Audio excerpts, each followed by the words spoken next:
جی اللہ تعالیٰ جو قابل ہدایت ہے ان کو ہدایت دے، اور جو مسلمانوں میں منافرت پھیلانے کی کوشش کر رہے ہیں، ہمیں ضرورت اس بات کی ہے کہ ہم زیادہ سے زیادہ مشترکات کو اجاگر کریں، اور اختلافی مسائل ان کا تعلق چاہے عقائد سے ہو یا فروع دین عبادات سے ہوں، ان کو اتنا ہائی لائٹ نہ کریں، مشترکات کو جو ہے نا وہ ہائی لائٹ کریں۔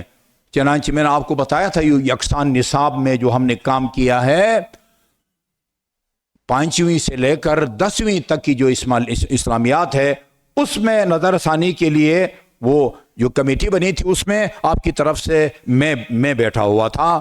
وہاں میں نے دیکھا کہ جتنی بھی وہ حدیث نبوی کے نام سے روایات ہیں، بعد مضامین کے آخر میں بکس کے اندر حدیث نبوی، اس میں وہ حوالہ ہے، کسی میں صحیح مسلم کا ہے، کسی میں بخاری کا ہے، کسی میں سنن ابو داود کا ہے، سنن ابن ماجہ کا ہے، سیم یہی عبارت انہی عربی الفاظ اور متن کے ساتھ ہماری کتابوں کے اندر بھی موجود ہے۔ میں نے پہلی میٹنگ میں کہا، جو ہمارے ساتھی تھے اہل سنت کے، بریلوی ہوں یا اہل حدیث یا دیوبندی، میں نے کہا دیکھیں یہ روایت اسی متن کے ساتھ ہماری کتابیں بھی موجود ہے، لہذا آپ ایسا کریں جہاں آپ کی کتاب کا حوالہ ہے میں اپنی کتاب کا حوالہ دوں گا، کوئی بہار میں ہے، کوئی اصول کافی میں ہے، کوئی وسائل شیعہ میں ہے، کوئی ہمارے کتب آبا سے کتاب میں سے، تقریباً کم سے کم 353 ایسی مشترک روایات ہیں جو ہماری کتابوں میں بھی ہیں اور اہل سنت کی کتابوں میں، ایک مضمون کے ساتھ۔ اس پر تو ابھی کسی نے کوئی اعتراض نہیں کیا، لیکن جو ترجمہ قرآن تیار ہوا ہے اس میں جو ہے نا ان کو بھی تکلیف ہو رہی ہے کہ بھئی یہ اس میں ان کی کتابوں کا نام کیوں آ گیا ہے، اور کچھ نہیں بھئی ان کی کتابوں کا نام کیوں آ گیا ہے۔ ہماری کتابیں آپ کو کیا کہتی ہیں بھئی؟ اتحاد بین المسلمین کی طرف کتنا اہم قدم ہے کہ بھئی سینکڑوں روایات ایسی ہیں کہ جن کا مضمون آپ کی کتابوں میں بھی ہے اور ہماری کتابوں میں بھی ہے، ان کو ہائی لائٹ کرنے کی بجائے کہتے نہیں ہمیں یہ گوارا نہیں ہے۔ ایک حساس ادارے کے آفیسر بھی ہمارے ساتھ اس کمیٹی موجود تھے، انہوں نے بتایا کہ لاہور میں علماء کرام کے ساتھ ایک میٹنگ تھی، انہوں نے مجھ سے کہا کہ فلان صاحب یہ آپ نے کیا کیا ہے، ان کے اصول کافی کو، بہار انوار کو آپ نے وہ بخاری کے مقابلے میں لا کھڑا کر دیا ہے۔ کہتے میں نے ان سے کہا کہ بھئی وہ کمیٹی میں آپ کے جو نمائندہ علماء کرام ہیں ان کو اگر کوئی اعتراض نہیں ہے تو آپ کو بھی اعتراض کا حق نہیں پہنچتا، ان کو اعتراض کرنا چاہیے، وہ آپ کی نمائندگی ادھر کر رہے ہیں، لہذا باہر بیٹھ کر آپ کو اعتراض کرنے کی ضرورت نہیں ہے۔ وقت کا اہم تقاضا ہے کہ ہم مشترکات پر توجہ دیں اور اختلافی مسائل چاہے ان کا تعلق عقائد سے ہو یا عبادات سے ہو، ان کو اتنا جو ہے نا وہ ہائی لائٹ وہ نہ کریں۔ اور دوسرے خطبے میں آخر میں سمجھتا ہوں اس حقیقت کا اظہار بھی ضروری ہے، ہم اس وقت انتہائی ایک نازک دور سے گزر رہے ہیں۔ اسرائیل اور امریکہ نے انتہائی جارحیت کا ارتکاب کیا ہے اور سرزمین ایران پر حملہ کیا ہے، اور مزید خطرناک ان کے عزائم ہیں، اور اس سلسلے میں مملکت عزیز حکومت پاکستان کا جو کردار ہے وہ انتہائی مستحسن ہے اور قابل ستائش ہے۔ ہماری دعا ہے اور ہم سمجھتے ہیں کہ اس کے نتیجے میں بہت ہی ایک بحرانی کیفیت سے دوچار ہے مملکت عزیز۔ اللہ تعالی ہم سب کو، ہماری حکومت کو اور ہماری ریاست کو ان مشکل مراحل سے اور بحران سے کامیابی سے نکلنے کی توفیق عطا فرمائے۔ اعوذ باللہ من الشیطان الرجیم، بسم اللہ الرحمن الرحیم۔